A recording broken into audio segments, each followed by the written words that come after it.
My journey with mild hyperbaric oxygen therapy started 15 years ago when I had mercury toxicity and chronic levels of candida in my blood.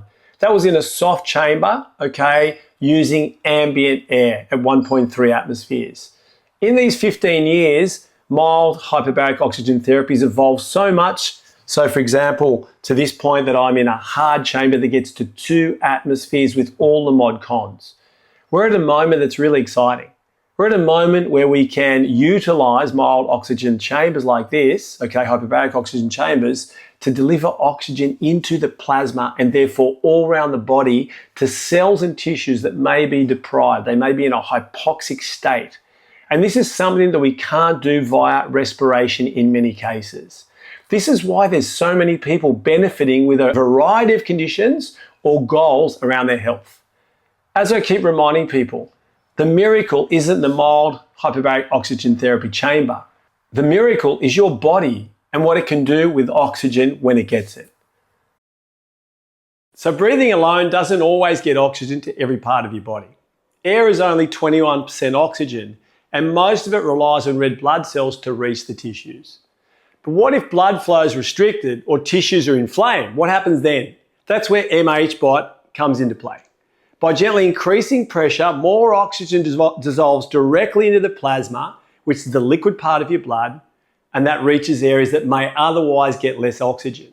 The normal hose might only reach one part of the garden, but when you open that spray, it'll reach a wider area. And this is the great thing about mild hyperbaric oxygen therapy. Most oxygen in your body travels, as I said, with red blood cells, and only a tiny amount flows in the plasma freely. This is the problem. If blood flow is restricted, as I've mentioned, say due to inflammation or injury, tissues aren't getting enough oxygen. You've got to remember when you're doing mHBOT, we're hacking this. So by slightly increasing pressure, we dissolve more oxygen directly into the plasma. This extra oxygen can reach the tissues even if circulation is limited. And that's like sending a special delivery through a side street while there's traffic blocking other streets. It ensures that every cell gets the oxygen it needs. Under normal conditions, about 90% of oxygen in your blood is carried by the hemoglobin and red blood cells. So less than 2% actually dissolves in the plasma. And that's a limiting factor, as I mentioned, if the circulation is poor or there's tissue damage after injury, disease, etc. Mild hyperbaric oxygen therapy increases the amount of oxygen dissolved directly into the plasma independently of red blood cells. And that means that oxygen can reach those poorly perfused areas or injured tissues more efficiently, supporting repair, reducing inflammation, improving cellular energy. We'll talk much more about that. So perfusion is the process of blood and oxygen reaching those tissues. Efficient perfusion ensures that cells get nutrients, oxygen, and waste removal occurring. Poor perfusion, which is common once again in inflamed or injured tissues, limits healing and energy production. Mild hyperbaric oxygen therapy enhances perfusion in 2 ways. Firstly, direct oxygen delivery via the plasma, which we've talked about, bypassing the limited blood flow, and 2, stimulating angiogenesis, which is encouraging new capillary growth over time, which improves overall long-term tissue oxygenation. So angiogenesis, by definition, is the creation of new blood networks.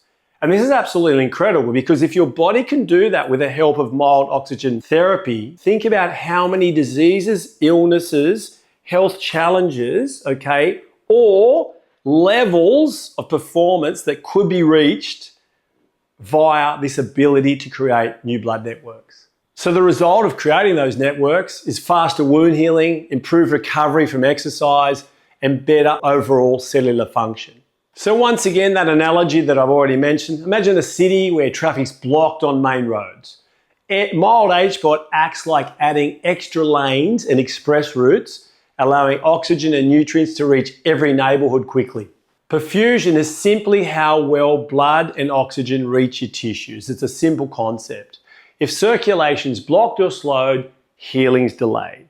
So mild hyperbaric oxygen therapy once again gives oxygen a shortcut, dissolving it directly into the plasma so it can reach tissues that blood alone might not reach. Over time, Mild hyperbaric oxygen therapy even encourages the growth of new blood vessels, angiogenesis, and this improves long-term oxygen delivery.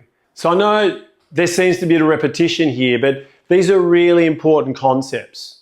If you understand this, you understand the whole principle of mild, not only mild, but also hospital-grade hyperbaric oxygen therapy. And so because it is important, I'm just going to summarize once again the key points for you to remember. So pressure increases the amount of oxygen that can dissolve in liquids.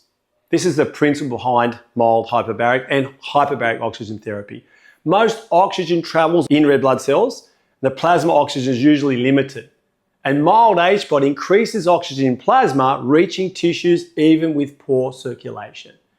Enhanced perfusion, that's the word, supports faster healing, energy production, and overall cellular health. And finally, to understand perfusion, we must understand that there exists something called a pressure gradient. So the pressure in atmospheric air, for example, is higher than the pressure in blood. And that's how oxygen goes from a higher pressure area to a lower, okay? And that, once again, blood to the mitochondria or the cell, there's a lower gradient, and then cell to mitochondria, a lower still. So that gradient needs to be lower in order for oxygen to perfuse. Now, you can see, for example, if I use this can of Coca-Cola, as we're all familiar with, the pressure inside is great. So if I open this, obviously the pressure inside the can is higher than the ambient pressure outside, which is 1 atmosphere. And we all know what's going to happen. I'm going to remind you of this. I won't do it inside because it will dirty everything. There you go. It escapes. So if you understand that theory, then what we're doing when we're inside the chamber, we're increasing that pressure so that the gradient into your body is made easier, okay? And that not only occurs when we're breathing, but also occurs with the pressure inside the body, forcing that O2, the oxygen, into the plasma. All right, I hope that helps you understand. That's one of the main concepts of hyperbaric oxygen therapy.